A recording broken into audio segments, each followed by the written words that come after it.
अस्सलामुअलैकुम, BTV news के साथ मैं हूं मुख्तार अहमद। सबसे पहले एक नजर हेडलाइंस की जानिब। काउंटर टेररिज्म डिपार्टमेंट लाहौर ने दहशतगर्दी का बड़ा मंसूबा नाकाम बनाते हुए 5 मुलजिमान को गिरफ्तार कर लिया। सीटीडी हुकाम का कहना है कि गिरफ्तार दहशतगर्द लाहौर में सिविल सेक्रेटरीट को निशाना बनाने का मंसूबा बना रहे थे। हुकाम के मुताबिक गिरफ्तार दहशतगर्दों की शनाख्त समरकंद, अब्दुल रहमान, वजीर गुल, असमतुल्लाह और इमरान के नाम से हुई है और इनके खिलाफ सीटीडी लाहौर में मुकदमा दर्ज कर लिया गया है। पुलिस हुकाम का कहना है कि इब्तदाई तफ्तीश के मुताबिक दहशतगर्द 2 माह कबल अफगानिस्तान से आए थे। अफगान इंटेलिजेंस एजेंसी के अंडर कवर ने इन्हें जलालाबाद में टास्क दिया था।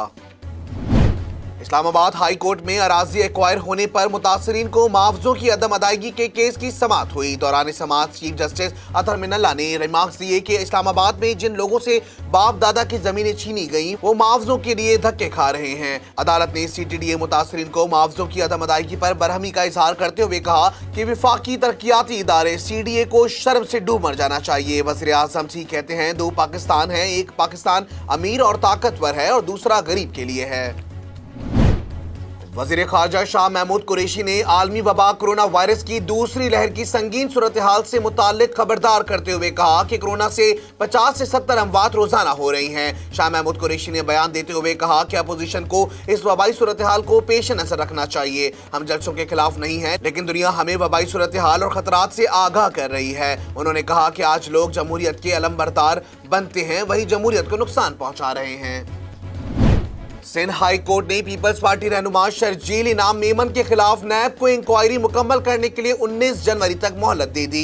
शर्जील इनाम मेमन की दरखास्त जमानत पर समाअत हुई। अदालत ने आइंदा समाअत तक नैब से पेश तरफ रिपोर्ट में भी तलब कर ली। नैब प्रोसिक्यूटर ने अदालत को बताया कि महकमा इत्तलात में गैर कानूनी भर्तियों से मुतालिक इंक्वायरी जारी है और इंक्वायरी मुकम्मल करने के लिए मजीद वक्त दरकार है। शर्जील इनाम मेमन के दौर में इंफॉर्मेशन में गैर कानूनी भर्तियां हुई थी। अदालत ने आइंदा समाअत तक शर्जील इनाम मेमन की दरखास्त जमानत में तौसी भी कर दी। लाहौर के इलाके मॉडल टाउन से हिरासत में लिए गए डीजे बट की जमानत मंजूर हो गई। डीजे बट को जस्टिस कमर जमान को जुडिशल मजिस्ट्रेट के सामने पेश किया गया, जिस पर अदालत ने मुलजिम को 50,000 रुपए मुचलकों के अवज रिहा करने का हुक्म दिया। डीजे बट को लाहौर में पीडीएम के जलसों में साउंड सिस्टम और स्पीकर के इंतजामात करने थे। ताहम गुज़िश्ता रोज पुलिस ने डीजे बट मॉडल टाउन से एसओपीज की खिलाफ वर्जी पर गिरफ्तार किया था। पीआईए का तुर्बत और कोयटा के लिए 2 तरफा परवाजें चलाने का ऐलान। तर्जुमान पीआईए अब्दुल्ला खान के मुताबिक पीआईए की कोयटा से तुर्बत के लिए 2 तरफा परवाजें शुरू की जा रही हैं।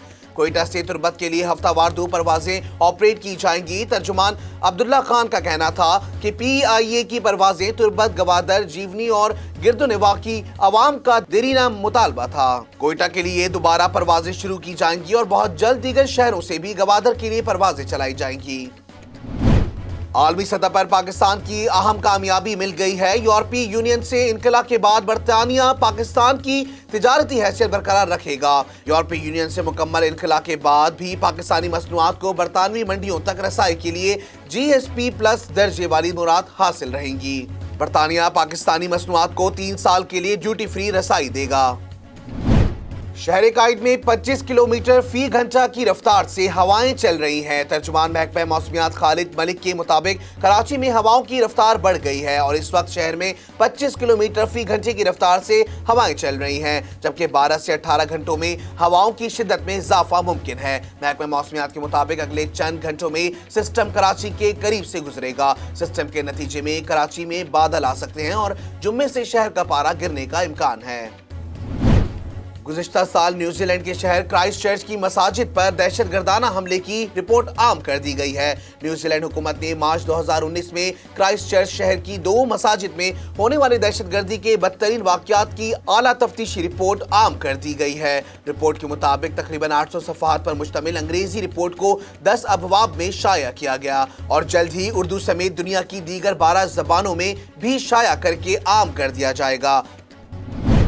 ऑस्ट्रेलिया और भारत के खिलाफ हाल ही में खत्म होने वाला एक रोजा सीरीज के दूसरे मैच में फील्डिंग के दौरान ऑस्ट्रेलियाई खिलाड़ी डेविड वार्नर जख्मी हो गए, जिसके बाद इन्हें सीरीज के बकिया मैचेस से बाहर होना पड़ा। इन्हें पूरी फिटनेस हासिल करने के लिए भी अभी मजीद 10 दिनों का वक्फा दरकार है, जिसके बाद वो 26 दिसंबर से मेलबर्न में होने वाले दूसरे टेस्ट मैच में खेल सकेंगे। वार्नर फिलहाल खुसूसी इलाज के लिए सिडनी में रहेंगे, जबकि टीम का बकिया खिलाड़ी एडिलेड रवाना हो जाएंगे। न्यूज स्टूडियो से फिल वक्त इतना ही। मजीद खबरों से बाखबर रहने के लिए विजिट कीजिए हमारी वेबसाइट www.btn.tv। इसके अलावा सब्सक्राइब कीजिए हमारा यूट्यूब चैनल बदर टेलीविजन नेटवर्क।